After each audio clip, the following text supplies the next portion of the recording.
De Jesus, Senhor, em nome de Jesus, amém, amém, glória a Deus, glória a Jesus, aleluia. Para quem não viu antes, boa noite. Hoje estamos sem o nosso apoio dos músicos, né? Mas não nos impede de adorar o Senhor. Queridos, nós vamos abrir a palavra 2 Coríntios capítulo 1, verso 8. E nessa noite nós vamos meditar, nós vamos refletir as palavras do apóstolo Paulo, e ele vai nos ensinar como lidar com as situações que tiram a nossa esperança, como lidar com as situações que nos deixam desesperançados. Amém? Ele vai nos ensinar como lidar com essas situações. Glória a Jesus. 2 Coríntios capítulo 1, verso 8 ao 11, diz assim: porque não queremos, irmãos, que ignoreis a natureza da tribulação que nos sobreveio na Ásia, porquanto foi acima das nossas forças, a ponto de desesperarmos até da própria vida. Contudo, já em nós mesmos tivemos a sentença da morte, para que não confiemos em nós, e sim no Deus que ressuscita os mortos, o qual nos livrou e livrará de tão grande morte, em qual temos esperado que ainda continuará a livrar-nos, ajudando-nos também vós com as vossas orações a nosso favor, para que por muitos sejam dadas graças a nosso respeito, pelo benefício que nos foi concedido por meio de muitos. Amém? Olha só, nós há pouco estávamos falando sobre a cultura do reino. A cultura do reino de Deus, ela é uma cultura que muitos têm dificuldade para entender. Agora há pouco, alguns dias atrás, nós estávamos estudando lá na nossa turma sobre a dificuldade de se estabelecer, uma empresa estabelecer uma mentalidade sustentável. E um dos pontos que dificultava o estabelecimento de uma mentalidade sustentável numa empresa que quisesse investir, tirar um selo verde, quisesse investir na natureza, a grande dificuldade era a mudança de paradigma. A mudança de paradigma, onde o funcionário, para ele poder abraçar aquela nova visão, aquele novo entendimento da empresa, aquele funcionário, ele precisaria ser treinado, ele precisaria aprender, ele precisaria mudar a sua forma de trabalho. E aí existe em muitas empresas uma recusa de mudar de paradigma. Ou seja, a vida inteira a pessoa fez de um jeito e não quer aprender a fazer diferente. Ela quer continuar vivendo e agindo daquela forma. E por incrível que pareça, assim também é no que trata da nossa vida com Deus. Esqueci de ligar aqui. Alguém, por favor, liga ali para mim. Daqui a pouco vocês não vão me enxergar, vai ficar escuro. Liga ali, Sandro. Você que é mais novo, né? Por incrível que pareça, a mudança de paradigma é a mesma. Está aí no chão. É a mesma que acontece na nossa vida com Deus. Vocês não estavam me enxergando antes, né? Está muito escuro. Estava escuro. E é a mesma na nossa vida com Deus. A vida inteira, dentro de um ambiente religioso, a pessoa ouviu e aprendeu alguma coisa. E para ela aquilo é o certo. Para ela aquela é a forma de ver a vida. Para ela aquela é a maneira dela lidar com as coisas da vida. E aí um belo dia ela encontra-se com a cultura do reino de Deus. E a cultura do reino de Deus, para que nós possamos entendê-la e para que a gente consiga vivê-la, primeiro precisamos ter uma mudança de paradigma, uma mudança de mentalidade. Uma mudança de mentalidade. E essa mudança de mentalidade, e que é o grande problema, que é o grande entrave para que alguém possa viver o reino, né? A gente já estudou sobre isso, que a grande maioria das pessoas, quando se depara com o reino de Deus, porque às vezes uma vida inteira dentro de um sistema religioso a pessoa pensava que estava no reino de Deus, mas aí um dia ela se depara com o reino de Deus, e a primeira coisa que ela diz: é isso que eu queria, é isso que eu buscava. Mas quando ela se depara com o custo do reino, quanto custa viver o reino, quanto custa permanecer no reino, ela faz como Jesus conta naquela parábola. Alguém foi construir uma torre, e aí começou a construir a torre e não fez a conta, se estava disposto a investir. Não que a pessoa não tivesse para investir, ele está pensando se ele vai investir isso ou não. Ele só está disposto a investir uma parte, não está disposto a investir tudo. E o reino de Deus, ele não é uma parte da nossa vida, ele exige de nós o tudo. O reino de Deus exige que a gente se entregue de todo, não é uma parte. E é isso que Jesus está falando. Então viver essa cultura é muito difícil para muitos, que estavam acostumados a vida inteira a ouvir uma palavra, uma mensagem que lhe era, vamos dizer, motivacional, que era legal, mas que não lhe sustentava espiritualmente, não lhe dava sustento espiritual. Na verdade estava construindo sobre areia, e quando vieram as situações da vida, esse castelo de areia ruiu. Então Jesus diz: nós temos que construir sobre a rocha.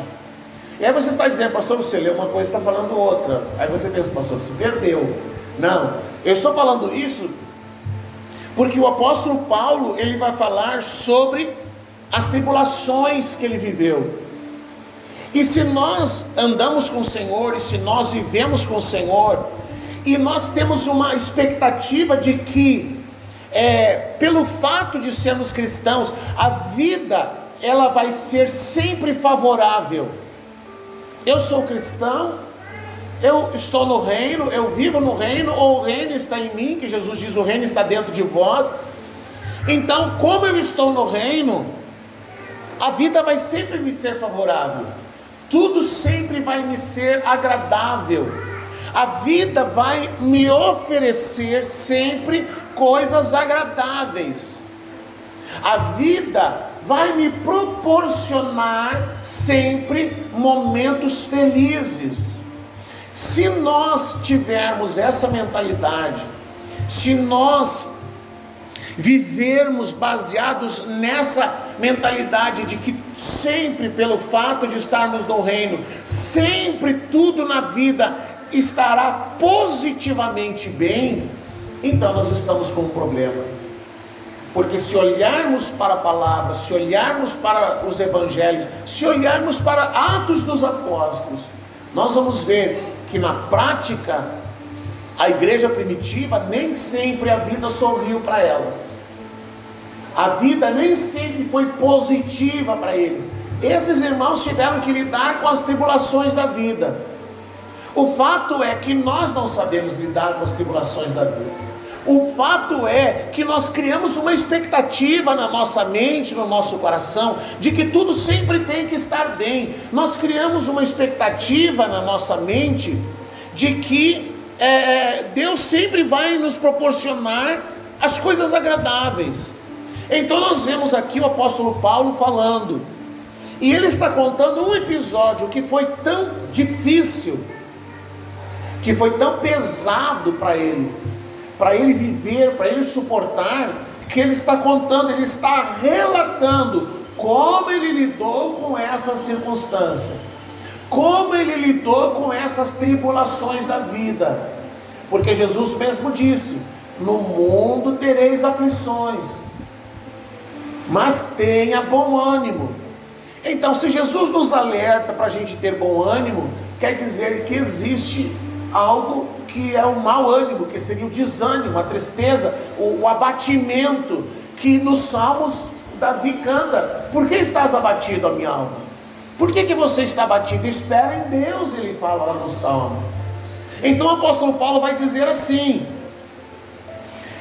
porque não queremos, irmãos, que ignoreis a natureza da tribulação que nos sobreveio na Ásia. Ou seja, eu quero que vocês saibam, irmãos, o que aconteceu lá na Ásia. Eu quero que vocês tomem conhecimento da situação que nós vivemos na Ásia, porquanto foi acima das nossas forças, a ponto de desesperarmos até da própria vida. O que o apóstolo Paulo está dizendo? Irmãos, a situação que eu vivi, a situação que eu experimentei, que nos sobreveio, porque normalmente ele estava acompanhado de alguém, foi uma situação tão pesada, uma situação tão difícil, que ele diz: foi além das nossas forças, foi além do que eu podia suportar. E nesse tempo de pandemia que nós estamos vivendo, é um tempo onde nós estamos suportando tribulações da vida, que muitas vezes vão além das nossas forças, que muitas vezes nós podemos olhar. Você entra nas redes sociais, no Facebook principalmente, que é um lugar assim mais aberto, vamos dizer assim, onde todos os dias alguém está dizendo, está se despedindo de alguém que morreu, de alguém que partiu, de alguém que faleceu. E como a gente tem muitos amigos, você vê pessoas do Brasil inteiro dizendo: faleceu fulano de tal, faleceu um avô, faleceu uma mãe, faleceu um amigo, faleceu um filho, um pastor, um irmão da igreja. E as pessoas falando daquela dor, daquela perda. Este ano foi um ano de muitas perdas, não apenas as perdas financeiras, onde cada um teve que buscar no Senhor graça e sabedoria para lidar com as situações que estavam à sua frente, mas também as perdas de vidas que amamos, de pessoas que fizeram parte da nossa vida e que vão ficar agora apenas a nossa lembrança, na nossa memória. Então Paulo disse assim: irmãos, a tribulação foi tão grande, a tribulação foi tão pesada, a situação foi tão difícil, que foi acima das nossas forças. Foi algo que nós pensamos, é isso que ele está querendo dizer, foi algo que nós pensamos que não iríamos suportar, que nós não iríamos conseguir passar por aquela luta, passar por aquela tribulação. E houve um momento, houve um tempo, talvez dias, talvez horas, em que ele diz assim: nós perdemos a esperança até da própria vida. Ou seja, Paulo estava dizendo que no meio dessa tribulação, no meio dessa dificuldade, no meio dessa situação, houve um tempo, um momento, que ele não diz de quanto tempo foi, em que ele pensou: eu vou morrer por causa disso, essa situação vai me levar à morte, eu vou morrer aqui nesse lugar, eu vou morrer aqui passando por isso agora. E ele era um homem experiente em Deus. Ele está dizendo: eu já vivi tantas situações, mas esta é uma situação que eu nunca vivi e que vai me levar à morte. Esse foi o sentimento do apóstolo Paulo diante daquela situação. E ele diz ainda no verso 9: contudo, já em nós mesmos tivemos a sentença de morte. Ou seja, para nós já estávamos certos que ia morrer. Para nós estávamos certos que iríamos morrer. E agora ele vai falar de duas coisas importantes, duas coisas que foram importantes para ele lidar com as tribulações da vida. Duas coisas que foram duas ferramentas extremamente úteis para ele, e que deve ser também para nós. Então ele vai dizer duas coisas que foram extremamente úteis. No verso 9, na sequência ele diz assim, tivemos a sentença de morte, para que não confiemos em nós mesmos, e sim no Deus que ressuscita os mortos. Primeira coisa que ele fala no verso 9, e depois no verso 10 ele diz: o qual nos livrou e livrará de todo, e nos livrará de tão grande morte, em quem temos esperado, e que ainda continuará a nos livrar. Então a primeira coisa que ele está dizendo: eu não confiei em mim mesmo. No meio daquela tribulação, no meio daquela dificuldade, no meio daquela luta, no meio de toda aquela situação, eu tirei os olhos de mim mesmo e eu confiei no Senhor. Existe um salmo que diz assim, não te estribes no teu próprio entendimento. O que é não te estribo? Quem nós gauchados aqui entendemos o que é um estribo.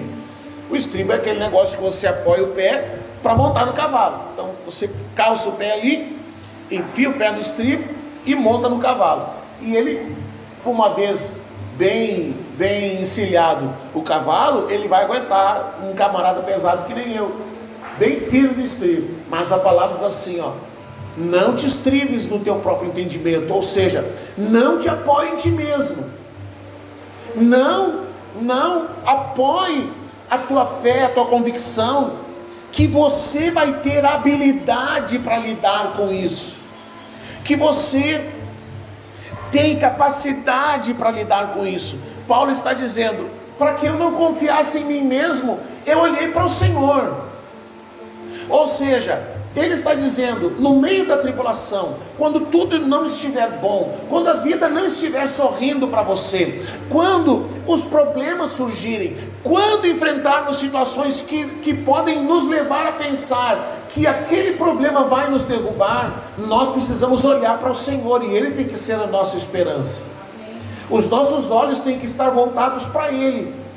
Nós não podemos olhar para aquilo que nos cerca, nós não podemos olhar, às vezes, por exemplo, para a palavra de um especialista, para a palavra de um médico, para a palavra de um colega de trabalho, para a palavra de um vizinho, para a palavra de uma pessoa, porque as pessoas, às vezes, elas falam coisas sem pensar. Você chega para alguém e diz assim, eu estou com um problema no meu rim, aí sempre vai aparecer um abençoado para dizer assim, eu tenho um parente que morreu disso. Sempre vai ter um abençoado que vai dizer um troço assim, tem uma pessoa que morreu desse negócio aí, é muito grave e tal. E aí a pessoa está lá doente, está lá lidando com uma enfermidade, ela vai botar aquilo na cabeça, meu Deus, o fulano morreu, posso morrer disso também. Pode, e aquilo vai criar uma situação.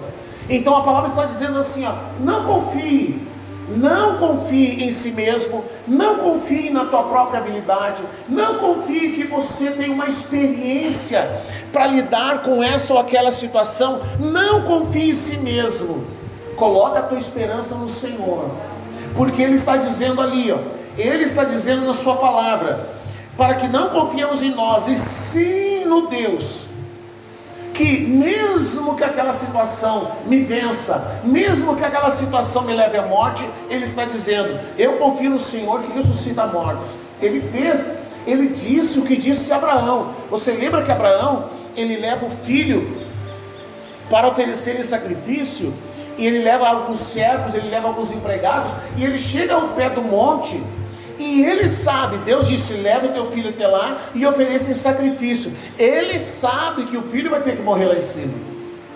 Mas quando ele deixa os empregados ali embaixo esperando, porque só sobe ele, o filho, ele diz o seguinte, nós vamos até lá adorar e voltamos. Havia convicção no coração de Abraão, já que o Senhor queria que o seu filho fosse oferecido em sacrifício, ele tinha convicção que o Senhor em quem ele cria era poderoso, que se o filho tivesse que morrer, das cinzas ele o levantaria de volta, das cinzas ele o ressuscitaria, porque esse filho era a resposta de Deus para a vida dele. Então ele disse para os seus empregados: nós vamos lá e voltamos, eu e ele vamos lá e voltamos. Ele está dizendo, se ele morrer lá, Deus vai ressuscitá-lo. É isso que Paulo está dizendo. Se esse problema for tão grande, tão forte, tão poderoso, que me vença, que me leve realmente à morte, a minha esperança está no Senhor, que mesmo que eu morra, um dia eu vou ressuscitar. Ou seja, a morte não será o meu destino final. Mas ele está falando do quê? De esperar no Senhor, de depositar a nossa esperança em Deus, de depositar as nossas convicções no Senhor, e o qual nos livrou. Nós esperamos nele, nós confiamos nele, ele se tornou a nossa esperança, e como resultado ele disse, ele nos livrou e livrará de tão grande morte. Ou seja, eu hoje estou vivendo essa situação e posso superar essa situação, esse conflito, essa tribulação da vida, mas outros virão.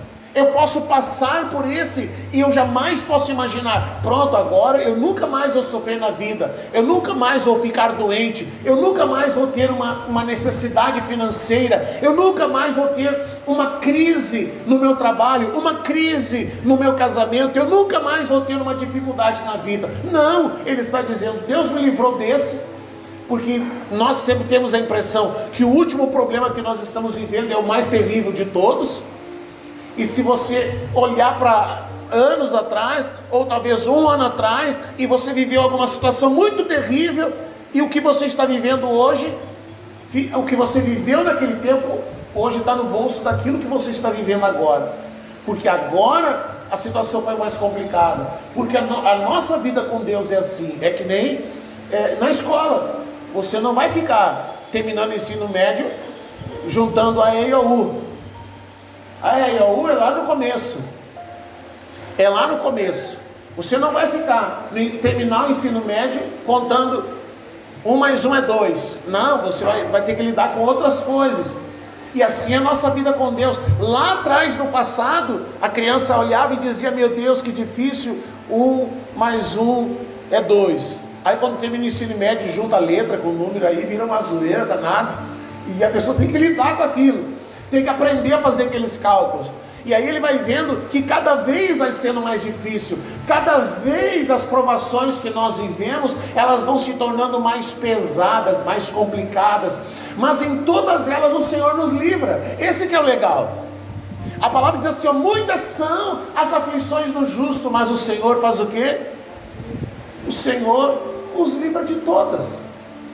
O desespero é do homem, a angústia do homem, a preocupação é do homem. Mas se nós aprendermos a colocar no Senhor a nossa esperança e a fazer do Senhor a nossa esperança, nós vamos ver que todas as vezes que nos desesperamos, todas as vezes que nos angustiamos, todas as vezes que ficamos noites sem dormir, todas as vezes que nos preocupamos e a gente viu assim, poxa vida, nem precisava tanto assim. O Senhor livrou, o Senhor socorreu, o Senhor estendeu a mão. Olha só o livramento que o Senhor fez, olha só que coisa linda que o Senhor fez, olha o jeito que Deus resolveu a questão. Não precisava ter ficado sem dormir, não precisava ter ficado a noite em claro, não precisava ter chorado, não precisava ter se desesperado, não precisava ter se descabelado com a situação, porque quando o Senhor é a nossa esperança, Ele nos livra, Ele nos dá o livramento. Ele tem a resposta. A palavra diz, Ele não nos coloca em situações que a gente não possa suportar. O apóstolo Paulo diz assim, eu pensei que eu não fosse passar, eu pensei que eu fosse morrer, eu pensei que aquilo ia me vencer, mas o Senhor me livrou. E aí ele diz assim, Ele me livrou e me livrará. Ele me livrou e me livrará. Ele me deu o livramento hoje, vai me dar amanhã e depois de amanhã, e quantas vezes forem necessárias. Quando, ele está dizendo, quando Ele, o Senhor, for a nossa esperança. Quando a gente olhar para Ele e confiar nele. Não confiar nem em nós mesmos e nem em ninguém mais, a não ser no Senhor. Amém? Mas ele diz mais. Ele diz no verso 11 o seguinte, agora ele está dizendo: o Senhor foi a nossa esperança foi depositada no Senhor, aquele que pode nos ressuscitar, aquele que nos livrou e nos livrará. Agora ele está contando uma segunda ferramenta que Deus deu a ele, no momento de tribulação. Ele está dizendo assim, ajudando-nos também vós. Ajudando também vós. Vós quem? A congregação. Ajudando-nos também vós, com o quê? Com as vossas orações a nosso favor. O apóstolo está falando a importância de que uma congregação tenha uma cultura de oração, de intercessão, de cobertura de oração. Ele está dizendo: nós confiamos no Senhor, nós olhamos para o Senhor foi a nossa esperança, mas além disso, vocês oraram por nós, vocês intercederam por nós, vocês clamaram por nós. Eu pude contar com as vossas orações, ajudando-nos também vós com as vossas orações a nosso favor, para que por muitos sejam dadas graças a nosso respeito. Então o que o apóstolo Paulo está falando? Faça do Senhor a sua esperança e se fortaleça no Senhor. Se fortaleça no Senhor. Ore. Existem muitas pessoas, querido, as pessoas elas agem de duas formas diante de situações. Diante de situações. Às vezes, no meio de uma crise, no meio de uma tribulação, no meio de uma situação complicada, aquela situação é a situação que vai ativar essa pessoa, e ela vai se aproximar mais de Deus, por conta do problema. O problema fez com que ela se agarrasse mais ao Senhor, fez com que ela orasse mais, fez com que ela buscasse intercessão, fez com que ela pedisse oração, e fez com que ela orasse mais e se fortalecesse no Senhor. Aquele problema veio para ser um instrumento de bênção na vida dela, para ser um instrumento que a ativou, a levantou, a ergueu, a buscar mais ao Senhor, entendendo: eu não vou vencer isso sozinha, eu preciso de algo mais, eu preciso do Senhor, eu preciso da ajuda do Senhor. E como eu vou buscar essa ajuda do Senhor? Como eu vou fortalecer a minha esperança no Senhor? Eu vou orar, eu vou buscar a Deus, eu vou clamar ao Senhor. E aí aquele problema, ele ativa isso dentro dela, ativa a sua fé, ativa o seu desejo de buscar ao Senhor. Mas há outros que, mesmo diante do problema, mesmo diante da dificuldade, mesmo com qualquer situação que aconteça na sua vida, às vezes o sofrimento está ali batendo a sua porta, mas aquela pessoa, ela reage de uma forma diferente diante do problema. Como que ela reage? Ela se revolta, ela se decepciona, e ela se decepciona com Deus, ela se decepciona com a igreja, ela se decepciona com os irmãos, porque ela se sente injustiçada. Ela começa a pensar: eu não sou merecedor desse sofrimento. É o que Jó disse para o Senhor: eu ajudava tantas pessoas, eu socorria tantas pessoas, e agora eu estou aqui nessa situação. Jó buscou a sua justiça própria. Então aquele problema que deveria ativar aquela pessoa e ela se aproximar mais de Deus, é o problema que fez com que ela se revoltasse, que fez com que ela se decepcionasse e virasse as costas para o Senhor. Ela virou as costas para o Senhor, virou as costas para a congregação, virou as costas para o pastor, para os irmãos, não quer saber de mais nada, e aquele problema que deveria aproximá-la de Deus, fez com que ela se afastasse. Então o que Paulo está dizendo? A minha esperança ficou focada no Senhor, e essa esperança no Senhor, ela foi fortalecida com oração. A oração, eu orei por mim mesmo, mas eu também contei com a oração dos outros. É muito interessante, querido, e eu observo muitas vezes isso. quase sempre nos dias de intercessão, é o dia em que mais chegam pedidos de pessoas dizendo: por favor, olhe pelo fulano, por favor, olhe pelo ciclano, por favor, orem por tal pessoa, por favor, intercedam por tal pessoa. Mas muitas vezes a mesma pessoa que coloca um pedido, que está clamando pela intercessão dos outros, que está pedindo que os outros orem e intercedam, a própria pessoa não vem orar junto, a própria pessoa não comparece para interceder junto, a própria pessoa não manifesta um desejo de clamar e de interceder, nem por ele, nem pelos outros. Não tem essa vontade de interceder, não entendeu a importância da intercessão, não entendeu a importância de juntos, na igreja como um corpo, nós intercedermos, nós clamarmos, nós estarmos com o nosso coração voltado para o Senhor, e o Senhor nos conduzir a interceder da forma correta, porque a palavra diz assim: olha, nós não sabemos como orar. Aí o Senhor diz: pastor, tem que orar. Mas aí a palavra, Paulo diz assim: nós não sabemos como orar, porque se a gente for orar, às vezes nós fazemos uma oração carnal, às vezes nós fazemos uma oração almática, e a gente quer comover Deus com o nosso problema, a gente quer que Deus fique comovido com o nosso problema. E na verdade, nós deveríamos levantar altares de adoração, nós deveríamos levantar altares de adoração no meio daquela situação, no meio daquele problema, levantar altares de adoração e entender que o Senhor, Ele é soberano, Ele cuida de todas as coisas, Ele governa sobre todas as coisas, e Ele tem o poder de mudar as situações no momento em que Ele quer, na hora em que Ele desejar. No momento em que Ele desejar. Então a mim não compete fazer uma oração almática dizendo: Deus se compadeça de mim, Deus olha para o meu problema, Deus olha para o meu sofrimento. A minha responsabilidade é chegar diante dEle e de me derramar diante dEle e orar e clamar, como Jesus clamou no jardim do Getsêmani. Ele não fez uma oração dizendo: eu não vou aguentar, por favor. Ele disse: Senhor, se dá, o Senhor me livra dessa, mas se não, o que ele encerrou dizendo? Seja feita a tua vontade. A questão é que nós oramos horas dizendo: nos livra, me tira disso, Senhor. E o Senhor Ele está esperando a gente dizer assim: seja feita a tua vontade, seja feita como tu queres, Senhor, seja feita do jeito que o Senhor quer, da maneira que o Senhor quer, da forma que o Senhor quer. Nós precisamos nos fortalecer no Senhor.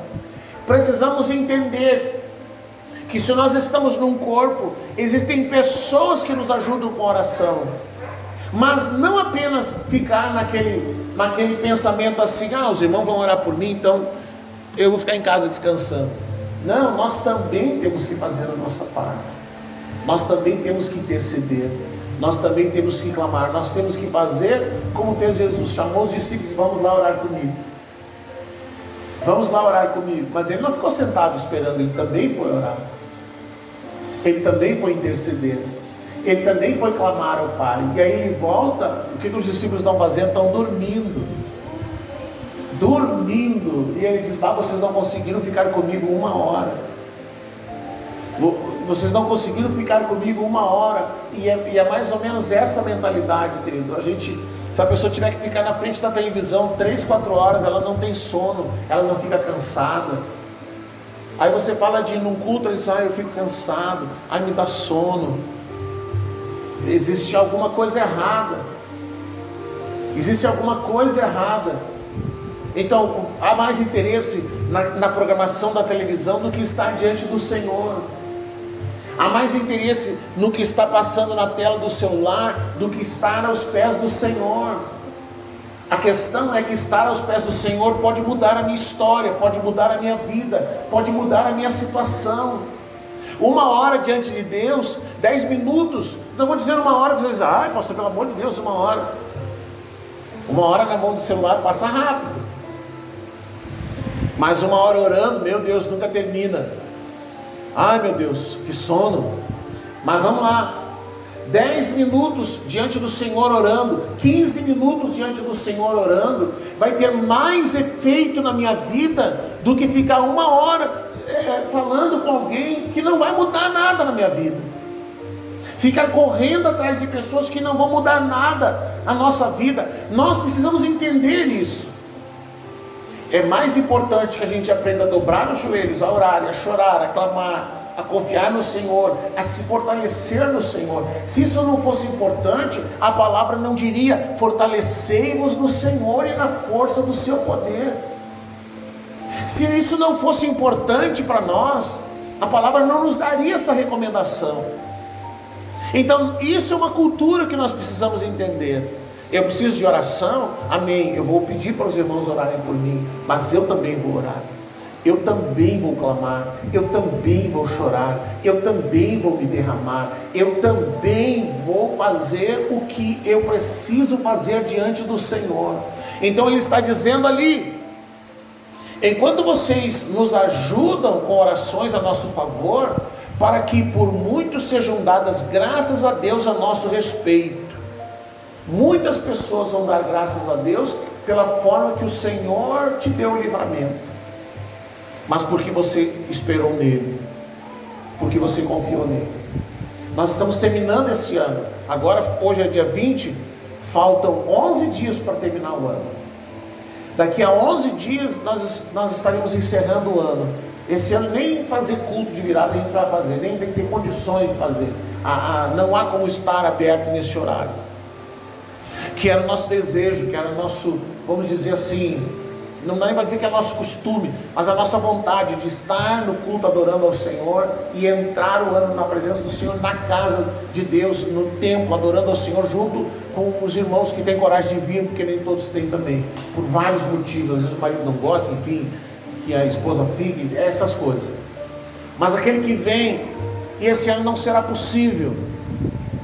Daqui a 11 dias o ano termina, e você olha para trás, quantas coisas nós vivemos este ano, quantas situações, quantas vezes nós olhamos para o problema e pensamos: está difícil, está muito complicado. Mas aí você para e vê assim: poxa vida, o Senhor me livrou, o Senhor me deu livramento, o Senhor me cuidou, o Senhor guardou de mim, o Senhor cuidou da minha casa, o Senhor cuidou da minha família, o Senhor proveu o alimento que eu precisava, o Senhor proveu o recurso que eu precisava, o Senhor proveu o sustento que eu precisava. E isso são mudanças que precisam acontecer dentro de nós, porque a nossa cultura é abrir os armários e ter bastante comida, não é? Quando abriu lá o último 5 quilos de arroz, parece que é a última cozida que tem lá.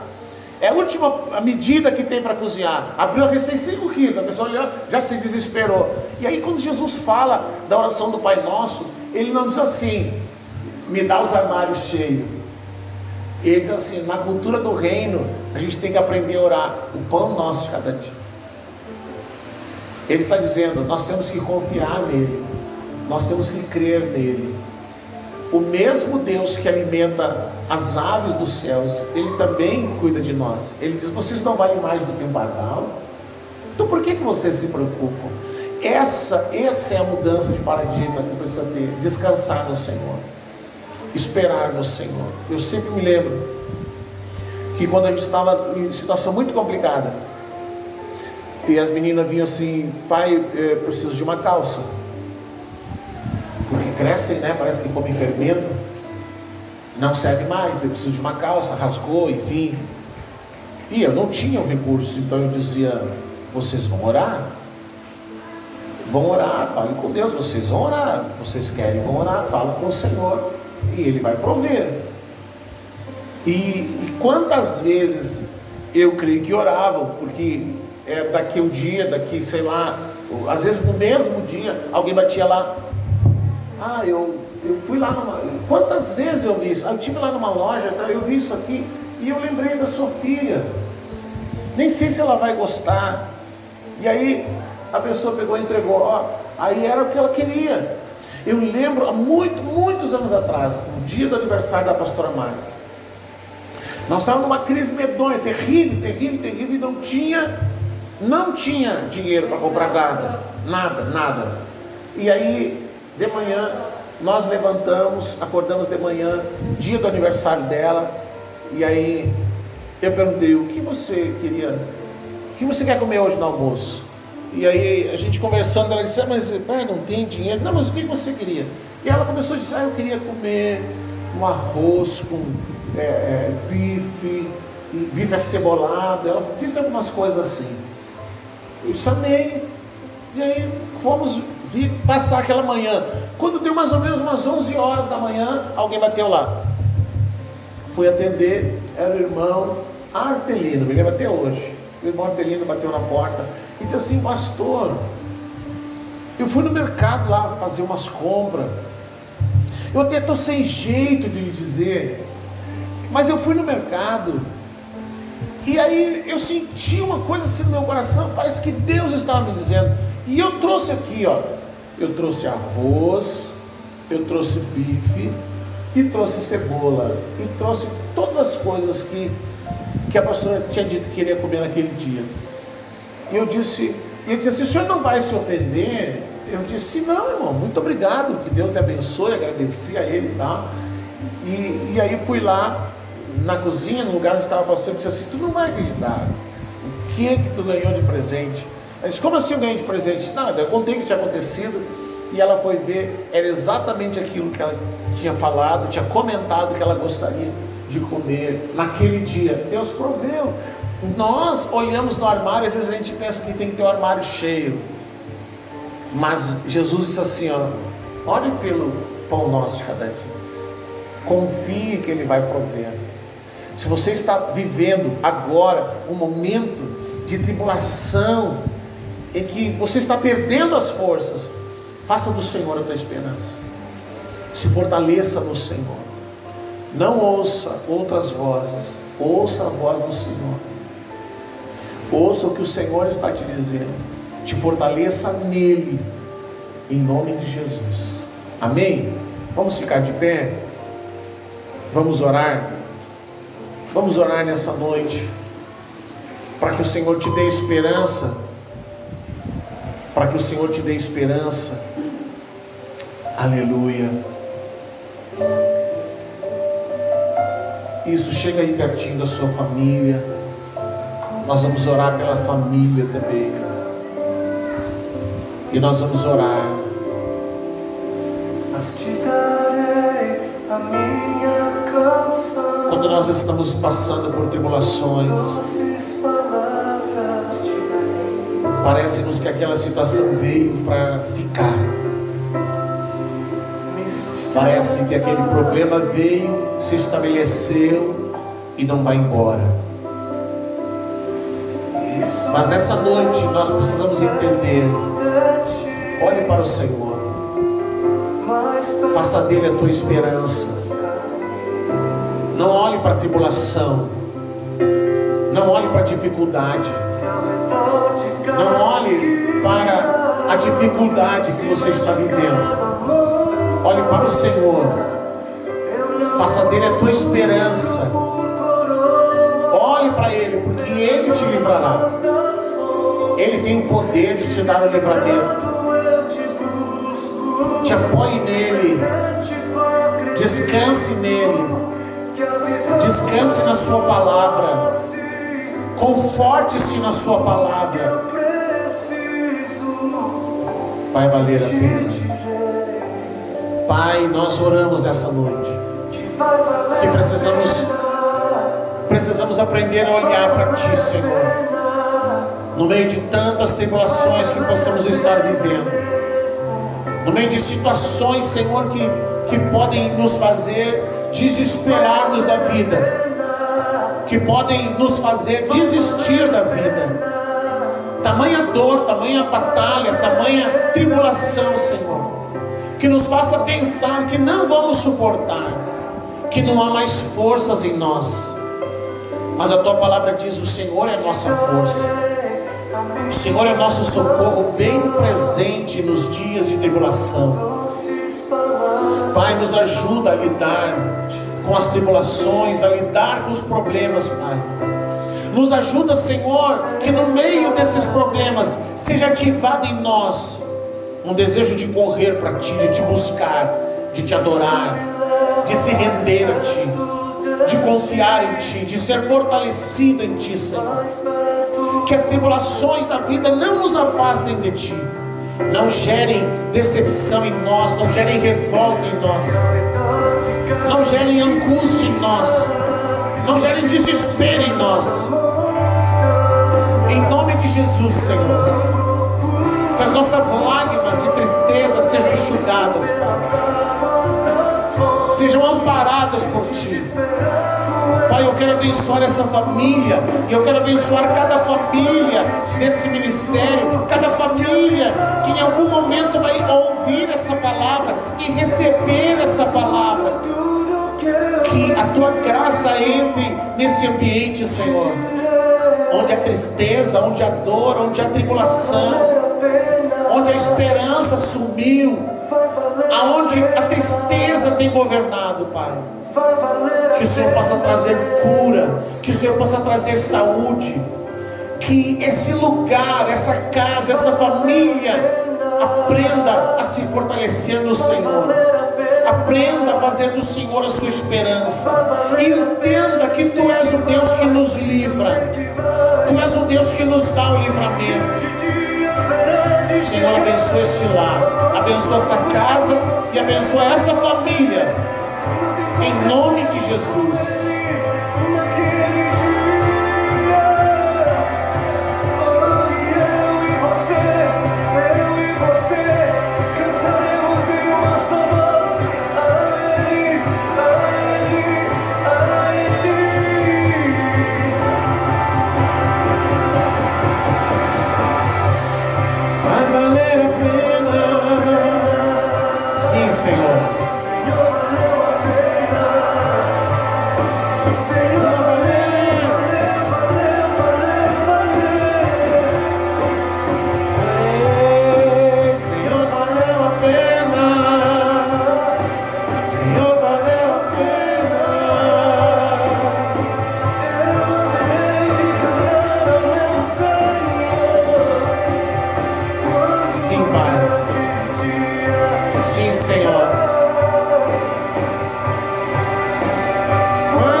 Nossa esperança, Senhor, seja a Tua nossa esperança, Pai, em nome